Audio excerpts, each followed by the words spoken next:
Hello दोस्तों, नमस्कार। समृद्धि technical में आपका हार्दिक स्वागत है।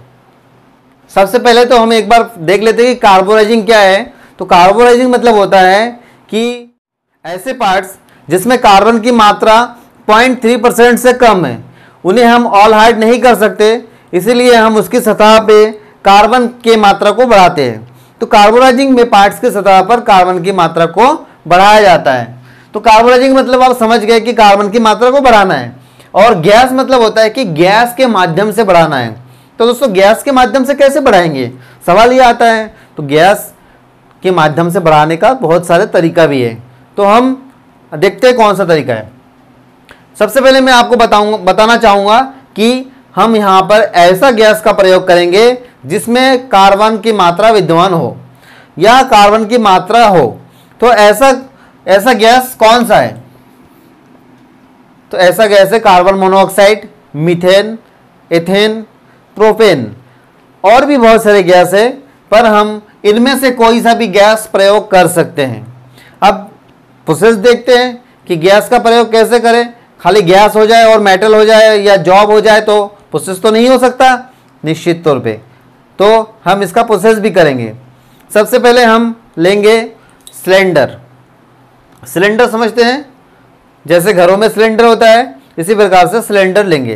पर सिलेंडर में, एक सिलेंडर में कितना गैस होता है? बहुत कम मात्रा में होता है। इसलिए आप बड़े से किसी कंपनी से डायरेक्ट पाइपलाइन को डाल सकते हैं या आप मैनीफोल्ड का यूज कर सकते हैं। गैस मैनीफोल्ड क्या होता है, इसके भी बारे थोड़ा सा चर्चा कर ले इसके बारे में। दोस्तों, गैस मैनीफोल्ड बहुत सारे सिलेंडरों का एक समूह होता है। आपने देखा होगा जिस प्रकार बहुत सारे यदि बैटरी लगता है तो उसमें एक बैटरी का कनेक्शन दूसरे से जोड़ते हैं और दूसरे को फिर तीसरे से और तीसरे को चौथे से। इस प्रकार से आप 10 या 12-15 सिलेंडर को यदि साथ में लेके एक को दूसरे के साथ, दूसरे को तीसरे के साथ ऐसा जोड़ देते हैं उसके नोजल को, तो उसे मैनीफोल्ड कहते हैं। तो गैस मैनीफोल्ड का प्रयोग कर सकते हैं। अब आपको क्या करना है कि आपके पास दो क्वेश्चन का आंसर हो गया। एक तो जिसमें 0.30 से कम कार्बन हो, उसी में हम इस प्रोसेस को करेंगे, ठीक है। और दूसरा ये हो गया कि गैस के रूप में हमेशा कार्बन युक्त गैस का ही प्रयोग करेंगे, जैसे कार्बन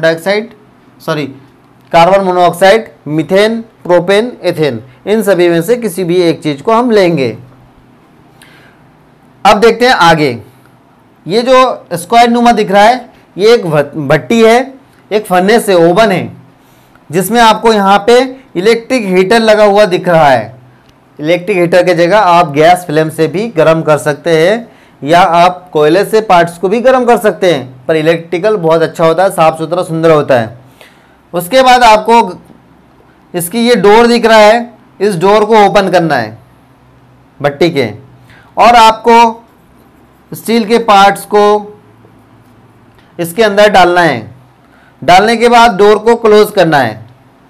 उसके बाद आपको दो यहाँ से नोजल दिख रहा है, एक से आप ऑक्सीजन को छोड़िए और दूसरे से आप कोई भी कार्बन युक्त गैस को छोड़ दिया, ठीक है। अब आपने दोनों गैस लाइन को भी चालू कर दिया, हीटर को भी चालू कर दिया। दोस्तों, अब आपको एक चीज़ और करना है। इस पूरे चैम्बर के अंदर, ओवन के अंदर एक फ़ैन भी लगा हुआ होता है। ये इसको सर्कुलेटिंग फ़ैन बोला जाता है, ताकि हवा हमेशा उसके हीट को प्लस उसके गैस को उसके अंदर चैम्बर के अंदर है वो सभी को एक सर्कुलेटिंग कराते रहे, ताकि एक ही जगह ना लगे। जैसे मान लीजिए यहाँ से मैं गैस छोड़ रहा हूँ तो हो सकता है कि इस एरिया में ज़्यादा लगे और नीचे ना जाए, या यदि पार्ट्स के अंदर कोई डॉक्टर स्लॉट हो, इस टाइप से कोई स्लॉट्स हो सकता है यहाँ ना जाए या अंदरूनी भाग में ना जाए। तो क्या सर्कुलेटिंग यदि होता है हवा, तो हवा हर जगह जाके उसको प्रभावित करता है और सारे जगह कार्बन की मात्रा को बढ़ा देता है। तो हमने फैन को भी चालू कर दिया और इसको भी चालू कर दिया। अब हमारी सारी प्रक्रिया होने के लिए तैयार है। यदि आप 1050 डिग्री सेल्सियस टेम्परेचर रखते हैं और आपको 1 mm तक के गहराई में कार्बन की मात्रा को बढ़ाना है, तो आप इस प्रोसेस को सिर्फ 30 से 40 मिनट में ही पूरा कर सकते हैं। तो सोचिए, टेम्परेचर 1050 है तो 30 से 40 मिनट, यदि आप टेम्परेचर 900 करते हैं तो आपको यहाँ पे 60 से 70 मिनट लगेगा। ठीक है, तो इस प्रकार से हम इस प्रोसेस को कंप्लीट करते हैं। एग्जाम में आने लायक क्वेश्चन कौन सा है कि इसे कितने टेम्परेचर में किया जाता है, तो आपको बताना है कि इसे 900 से 1050 के बीच किया जाता है। इसमें कौन सा गैस का प्रयोग किया जाता है, तो इसमें कार्बन युक्त carbon monoxide gas, ethane, methane, butane, propane, ये सब गैस प्रयोग किया जाता है। ठीक है, तो ये एक अच्छा साफ सुथरा प्रोसेस है और इससे हम कार्बन की मात्रा को बढ़ा सकते हैं। कैसा लगा आपको ये वीडियो? यदि आप लोगों को वीडियो पसंद आए तो ज़रूर लाइक करिए।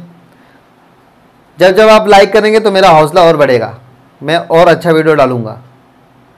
और यदि आप फर्स्ट टाइम वीडियो को देख रहे हैं तो हमारे चैनल को सब्सक्राइब जरूर करिए और बेल आइकॉन के बटन को दबा दीजिए, आपको और अच्छे वीडियो मिल जाएंगे। Thank you for watching. आप देखते रहिए समृद्धि टेक्निकल।